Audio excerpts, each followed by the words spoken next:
Purvanchal expressway पर हुए उस भीषण अग्निकांड की तपिश अभी ठंडी भी नहीं हुई थी कि वाराणसी के लोहता गांव में गुरुवार को गम और मातम का एक ऐसा सैलाब उमड़ा जिसने पत्थर दिलों को भी पिघला दिया। एक ही आंगन से जब सिपाही जावेद अशरफ सिद्दीकी की पत्नी और 4 मासूम बच्चों के 5 जनाजे एक साथ उठे तो वहां मौजूद हर शख्स की रूह कांप उठी। लेकिन नियति का क्रूर खेल यही खत्म नहीं हुआ। इस हृदय विदारक मंजर को देखकर जनाजे में शामिल होने आए सिपाही के जिगरी दोस्त और बच्चों के चहेते मामू मोहम्मद सब्बू का दिल भी जवाब दे गया और कब्र पर मिट्टी डालते ही उन्होंने भी दम तोड़ दिया, जिससे मरने वालों की संख्या भावनात्मक रूप से 6 हो गई है। नमस्कार, आप देख रहे हैं आई इंडिया और मैं हूं आपके साथ निशांत गुप्ता। बताते चले कि पूर्वांचल एक्सप्रेसवे पर सुबेहा थाना क्षेत्र के डी कुड़वा डी गांव के पास बुधवार को जो खौफनाक मंजर देखने को मिला उसने हर देखने और सुनने वाले की रूह कपा दी। दोपहर करीब 2:30 बजे हुए थे। हृदय विदारक हादसे ने आजमगढ़ में तैनात यूपी पुलिस की सिपाही जावेद अशरफ का पूरा परिवार उनसे छीन लिया। हादसे की भयावहता का अंदाजा इसी बात से लगाया जा सकता है कि एक्सप्रेसवे पर खड़ी वैगनार कार में एक ब्रेजा कार ने पीछे से इतनी जोरदार टक्कर मारी कि दोनों गाड़ियां आग के गोलों में तब्दील हो गई और लपटे 5 किलोमीटर दूर तक दिखाई दी। चश्मदीदों के मुताबिक वैगनार कार तकनीकी खराबी या किसी अन्य कारण से सड़क किनारे खड़ी थी और उसका बोनट खुला हुआ था। कार के अंदर बच्चे पानी पी रहे थे, तभी काल बनकर आई तेज रफ्तार ब्रेजा ने पीछे से उसे रौंद दिया।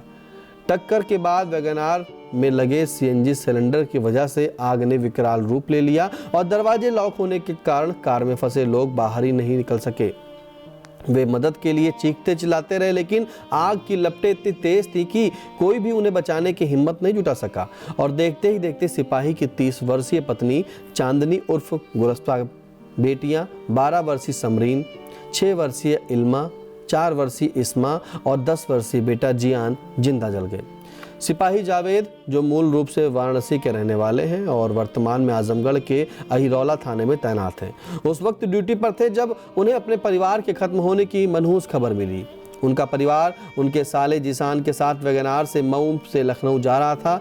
जिशान को गंभीर हालत में बाहर निकाल लिया गया और वह इस हादसे का एकमात्र जीवित गवाह और पीड़ित है।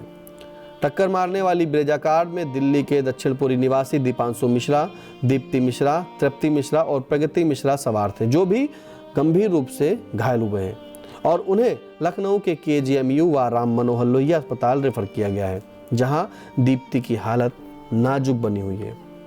यह हादसा एक बार फिर एक्सप्रेसवे पर सुरक्षा मानकों और तेज रफ्तार के कहर पर सवाल खड़े करता है, जिसने एक ही पल में 5 मासूम जिंदगियों को निगल लिया और एक पिता की दुनिया हमेशा के लिए वीरान कर दी। सिपाही जावेद, जो कल तक दूसरों की सुरक्षा में तैनात थे, आज खुद अपनी ही तकदीर के आगे बेबस और लाचार खड़े हैं, जिनके पास अब सिवाय मातम और यादों के कुछ नहीं बचा है। बाराबंकी में पूर्वांचल एक्सप्रेसवे पर हुए इस अग्निकांड ने साबित कर दिया कि जीवन और मृत्यु के बीच का फासला महज एक पल का होता है। सिपाही जावेद अशरफ सिद्दीकी, जो समाज की सुरक्षा के लिए वर्दी पहनकर ड्यूटी पर तैनात थे, नियति ने उनके ही घर की सुरक्षा में सेंध लगा दी।